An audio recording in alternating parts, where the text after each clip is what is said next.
I am Donnie, and I am the cute one. And I'm Chelsea, and I am the cute one. And it is Friday, cuties. TGIF. TGIF. That rolls off the tongue easier. I was listening to our other episodes on the way to Gettysburg, which I'll talk about that trip in a second. But at the start of all of these intros, I just say TGIF, cuties, and then we just kind of sit in our awkwardness and say, like, we're here. We're like every middle management boss in a cubicle walking around being like, it's Friday, people. We made it. It's almost the weekend.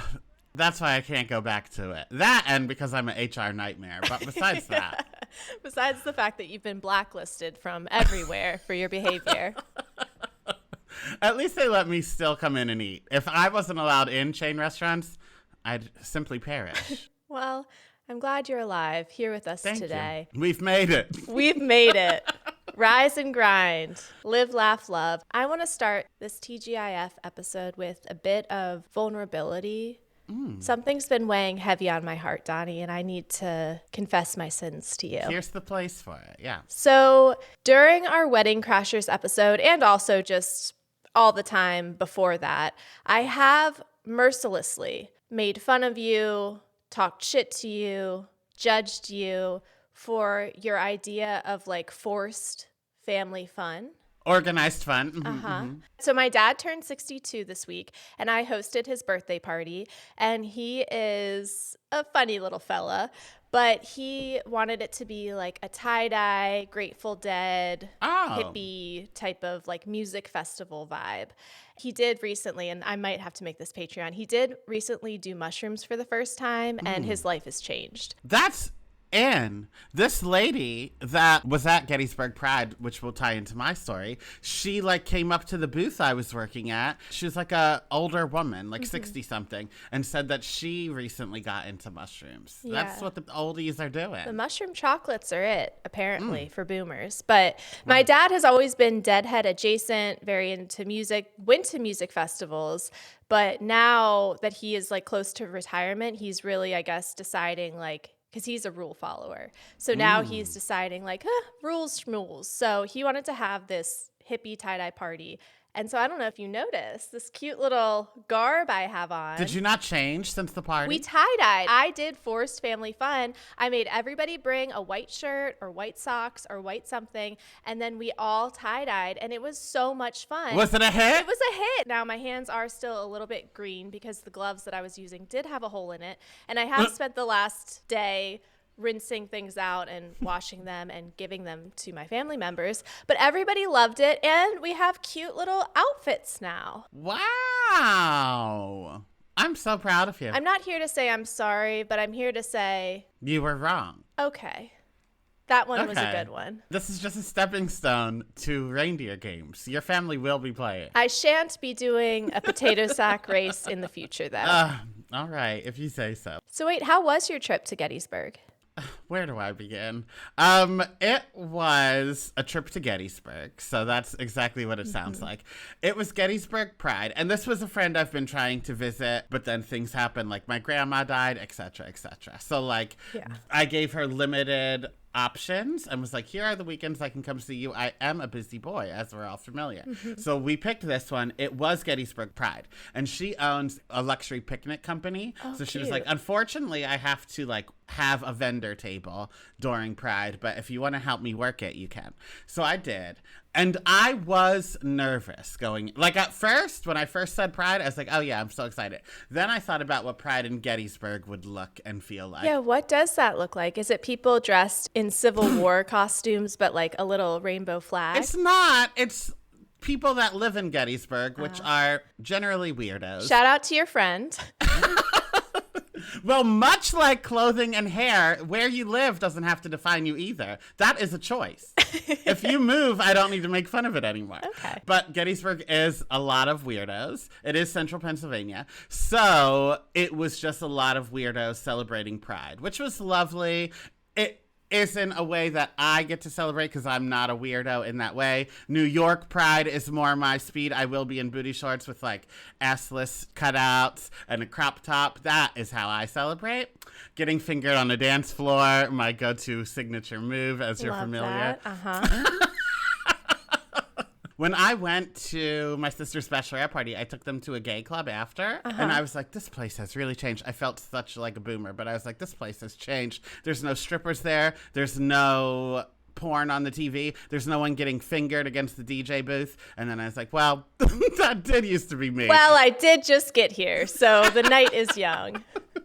So that's that. That's Woody's in Pennsylvania. But then Gettysburg, besides the day starting with a car full of straight boys yelling a slur out the window. Fun. But then lesbians were like, get a life, which I loved. I was like, do you listen to the podcast? Are you a fan? Wait, hold on. Am I a celebrity?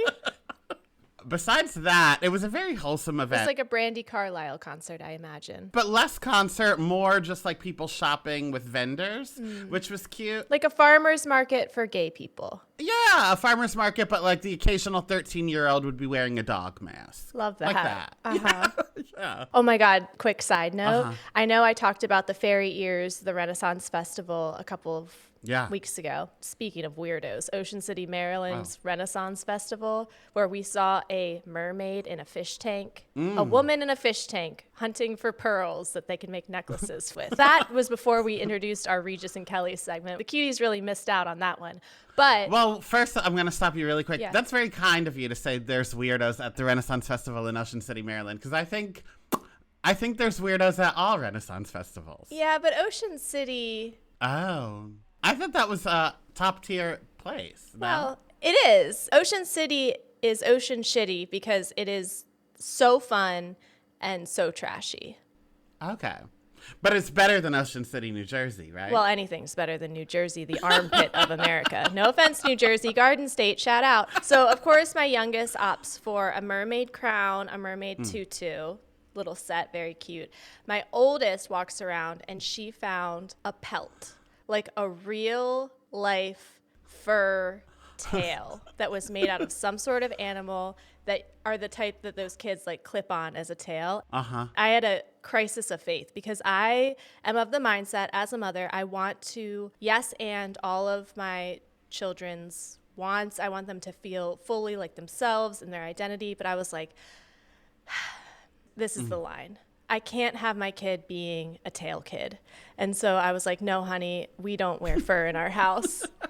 Oh, that's I pulled a the good PETA way. route. Like I was Khloe Kardashian naked in that ad. So I steered her in a different direction and she did end up with little horns. Devil horns. Yeah. Okay, much better. Yeah, and more on brand, honestly.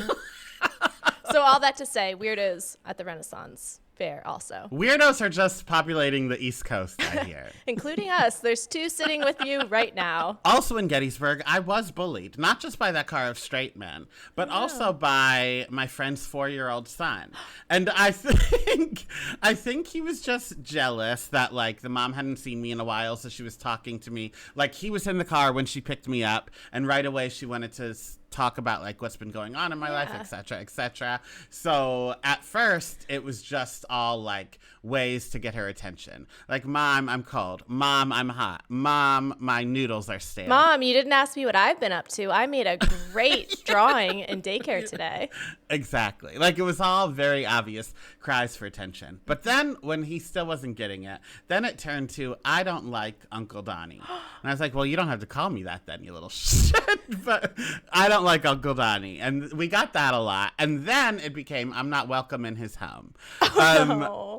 Yeah.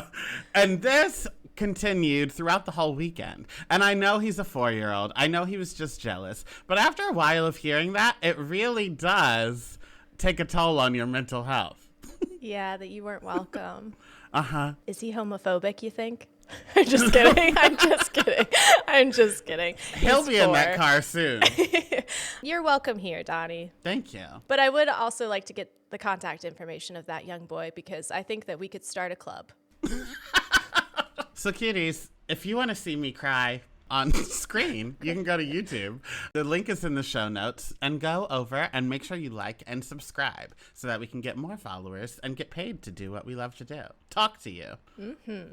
So this week brought us Taylor Momsen being bitten by a bat during her concert, no reunion for the Real Housewives of New Jersey, a reminder to be kind from the Survivor social media account, Jennifer Lopez canceling her tour, and the official Traitors cast. And somehow, Did you see it? We made it to Friday yet again. No, I didn't see it.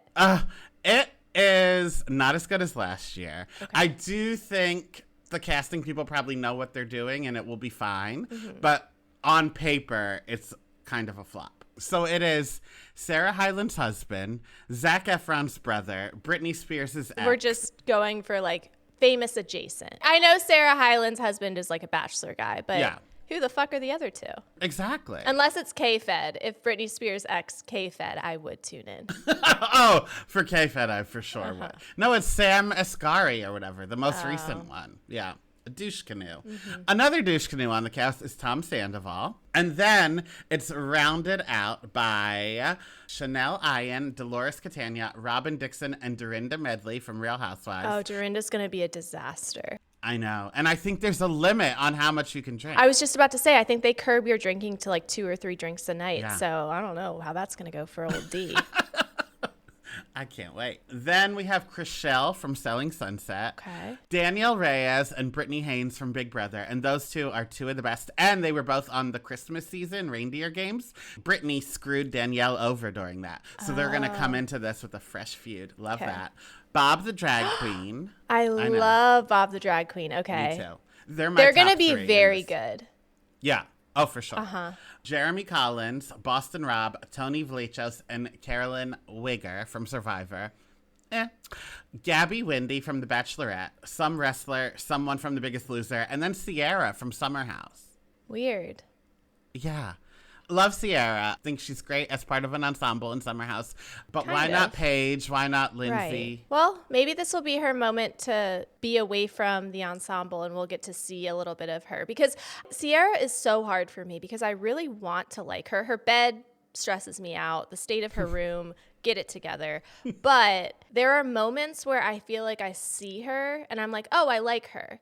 But then I feel like she just so easily gets swept up into the vortex of Grandpa Joe and the bed gang with Paige and them. She kind of blends in a little bit for me. Well, that's what I feel like is going to happen on this. No matter who she aligns with, whether it's Big Brother people, whether it's like Chrishell and the young 20-something people, I still feel like she's going to be the weakest link. But maybe. We'll see together. Maybe she'll rise to the top. Maybe they'll make her a traitor and nobody will suspect her.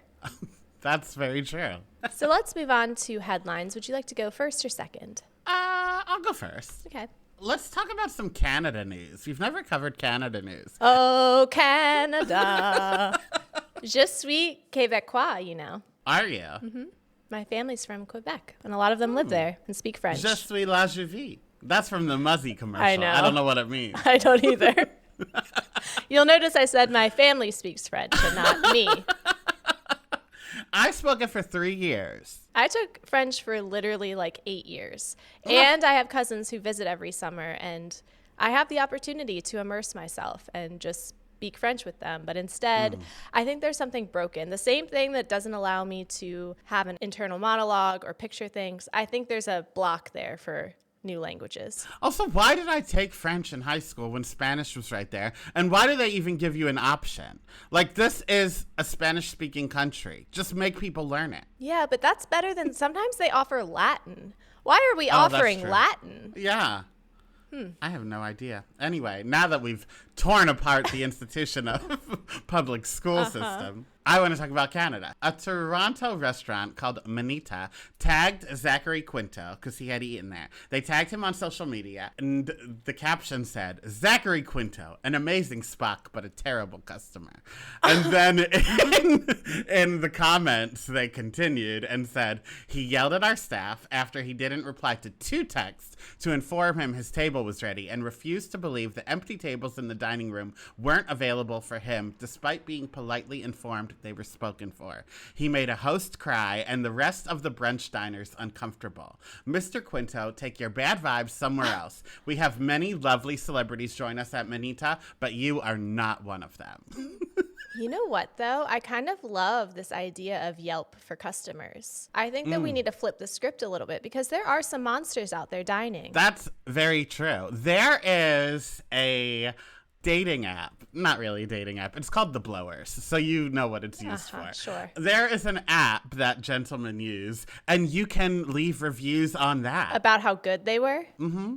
So this way, like, other people can say, like, oh, I want to talk to this guy. Everyone's saying he's Mr. Squirts. Okay, well, Mr. Squirts aside, how quickly do you think it's going to turn into like Uber drivers when you get in their car and they're like, don't forget to rate me 5 stars? Like, how long is it going to take for Mr. Squirts to like not even be done squirting and be like, rate me 5 stars on The Blowers? That's true. But I have 2 things to say about it. Number 1, I like the idea of it because then you know you're not going to the house of a serial killer. That's like, true. What are the chances that Mr. Squirts would give 5-star performance 6 times in the last month and then suddenly, oh, Donnie's coming, let me start killing. Right. That's 6 people. Even if it wasn't a 5-star performance from Yeah. Mr. Squirts, those are still 5 people that left his house afterwards. True. Yeah, so I love that. I think Okay. all websites should do it. We should have an app like that, and this is going to kind of a dark place, but Yeah. women should have an app like that for like predators. Yeah. Like, hey, don't go out with this guy. He's a little rapey. I agree. It should be on all dating apps, I think. Even if you don't see what it said, like even if it said like, oh, this bitch used too much teeth. Like we don't need to see that, but like marked safe. Like once you're after the date, you can just say, oh, I'm home safe or I'm not. I want an app where it's like, if he pops up, it's like, alert, This alert. kind of ties in loosely, but that Black Mirror episode with Bryce Dallas Howard, where you rate everybody for everything, and then it depends on what you can do in the world. There's no money, there's just your rating. I love that idea. That was also a Community episode. Oh. Mm-hmm. Well, I loved it then. Of course you love that idea, but that just then turns into capitalism with likes, which I guess we're halfway there with social media. Don't forget to like and subscribe our YouTube channel. If people like you, then you can be rich. And people like me. For now. Once your friend's son grows up. Oh, yeah. That rating's going to plummet. Uh-huh. But back to Zachary Quinto. He was the first celebrity I met in New York City. I was going to the gay bar, and I saw him and someone else come out of what I thought was a row home. So I thought they were just having a party. Now, in my older years, I've learned that it's a speakeasy that's disguised to look like a row home, but really celebrities go and party there. But it was him and Andy Cohen that came out. I love that you did lead that story with Zachary Quinto was your first celebrity sighting. At the time, it was like post-Heroes. I didn't care about Andy Cohen. Now, I would probably, just because he's there and the easy access of it, I would ask for a photo with both of them. But back then, in 2010, when I moved to New York, I asked Andy Cohen to take the picture of us. I love that. And then years later, you know, circles really do become circles. Years later, that same man who took your photo would hand you a Fresca at a bar. You're right. You know what? You say people don't move out. But also, I did just say I got a picture of Zachary Quinto when I moved to New York, but it is 15 years later. Is he a big enough star to act like this? To make a host cry? Well, no, nobody is big enough to make a host cry. Let's be clear there. But also, isn't he in all of Ryan Murphy's shit? Like, he's still doing stuff. That's where I know him from. Who's Ryan Murphy in this world? True. That is true. I feel like, though, and we've talked about this, I feel like it is those mid-range celebrities that act the worst. Anthony Lario, who came on our show, famously said that the worst behaved people that he's worked for are those like mid-range Bravo celebrities who like think they deserve the A-list treatment and aren't recognizing like, oh, well, I'm an A- lister on Bravo. No, that makes sense. Because I think the other people have like real things to worry about. Maybe they need to take an acting class. Maybe they are rewatching Pretty Woman and saying like, oh, here are the things I should have changed. Julia Roberts. Whenever I think about a top tier celebrity, it is Julia Roberts in my mind. Like, what should I have done differently in that scene with the necklace? Whereas Dorinda Medley just wakes up, cracks a beer, and then can be mean to people all day. Tells people to behave themselves. Well, speaking of mid-range celebrity, I do have to give a Charlotte the Stingray update. Donnie, we really are on the pulse because I did not mention Charlotte for months and months and months. Yeah. We heard she was pregnant. I was giving those weekly updates. I fell off, and then something spoke to me last week to say, we need to talk about Charlotte. We need to remind the cuties that this shark baby still hasn't been born. Then our episode goes up, and that aquarium posts a statement that says Charlotte the Stingray they regret to inform us, is not pregnant. The wording is very strange. We have no details. They did say she has some disease that affects her reproductive organs, but radio silence turned the comments off. Send that lady back in to go to prison. Something shady is going on there. Speaking of Ryan Murphy, I need this to be the next feud. That woman going undercover. Uh-huh. I love that. We could get Zachary Quinto to play the Stingray. Perfect. And Sarah, what's her buns? Will be the reporter. Paulson. Yeah. I love Sarah Paulson. I know you do. If you want the same performance in a different wig, that's your actress to go to. Turn your wigs around. Anyway, my real headline for this week, though, is Alec Baldwin and Hilaria have announced their TLC family reality series. What? Okay.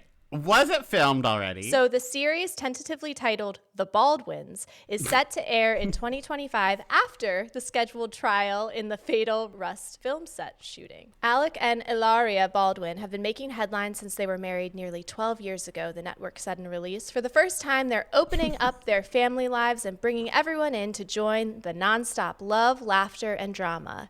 And then in this Instagram video where they talk about it, Alec says, "We're inviting you into our home to experience the ups and downs, the good, the bad, the wild, and the crazy." And then the video ends with Alec saying, "We are the Baldwins, and we're going to TLC. God help you all." Do we want to be adding God help you all after a little incident? You know, that seems a little menacing for the old Rust guy. Okay, a few things. One, this cannot pay more than Real Housewives would have paid. No? TLC has that money.